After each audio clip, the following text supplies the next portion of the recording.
Conoceremos ahora cómo se realiza un paisaje de un camino en perspectiva y con elementos al lado. Ya, recuerden, primero línea horizonte,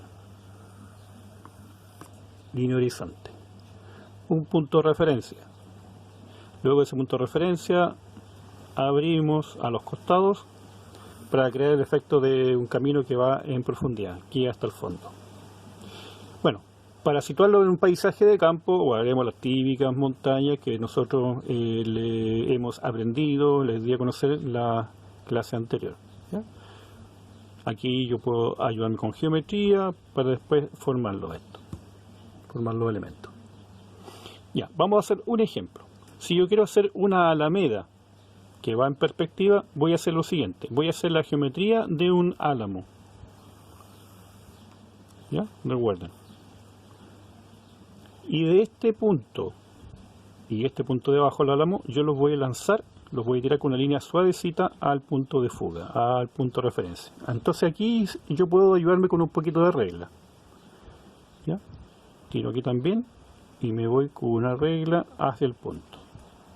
Lo mismo sucede con el tronco. Ya, ¿qué es lo que hago ahora? Bueno, voy haciendo álamos cada vez más pequeñitos hacia el fondo, pero ayudándome con estas líneas que sirvieron como referencia para la perspectiva. Entonces voy haciendo álamos geométricos, por supuesto, de a poquitito, cada vez más pequeñitos. Recuerden que por lejanía todos los objetos se van achicando y se van haciendo cada vez más tenue, de tal manera que esto produce el efecto de profundidad. Cada vez más pequeñitos, hasta terminar ahí, dependiendo de la cantidad de álamos que ustedes quieran. Ya, otra cosa que es importante, recuerden que los árboles tienen que ser verticales, entonces guíense, ayúdense con el lápiz para que queden verticales. Si tú haces una línea chueca, el álamo te va a quedar chueco, te va a quedar caído. Entonces corrobora, ya, comprueba que todos los troncos, los ejes de cada árbol estén derechitos. Entonces, cuando tengas listos ya estos elementos, puedes ir borrando estas líneas que sirvieron de ayuda, y después solamente te preocupas de hacer la forma, el contorno, como lo vimos en la clase anterior, del álamo, la estructura. Recuerden que estamos haciendo solamente estructura lineal. Ya va a llegar el tiempo, el momento de empezar a hacer los detalles interiores. ¿Ya? Ahí yo voy haciendo, dependiendo más o menos la forma del álamo, si el álamo está un poquito más con más follaje, o está más peladito, o de repente está más flaquito, más enramado. ¿Ya? Entonces ahí yo voy haciendo como el contorno, ayudándome con la geometría, como yo lo indiqué. Hacia el fondo el trabajo, el dibujo un poquito más suavecito, más fino. ¿Qué pasa, por ejemplo, si a la orilla de estos álamos, a la orilla de este camino, ¿ya?, tenemos una cerca?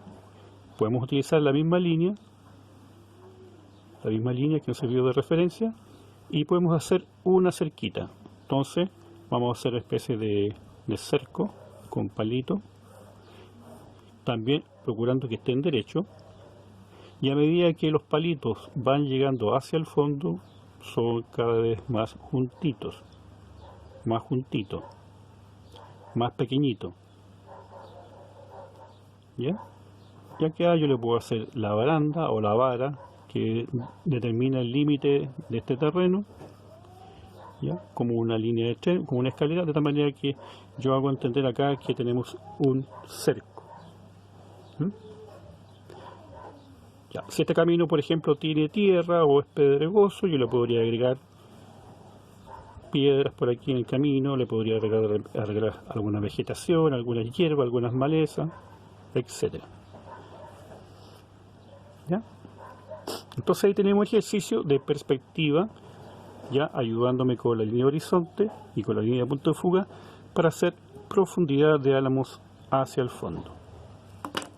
Paso siguiente, bueno, borrar. Solamente me limito a borrar. ¿Sí? Recuerden que la primera actividad, la primera parte siempre se hace con el dibujo suave, simple, y después se marca más. Recuerden, importante, aquellos que van a hacer árboles, que los árboles estén derechitos, ¿ya? Si te quedó algún chueco, bueno, levántalo y corrígelo.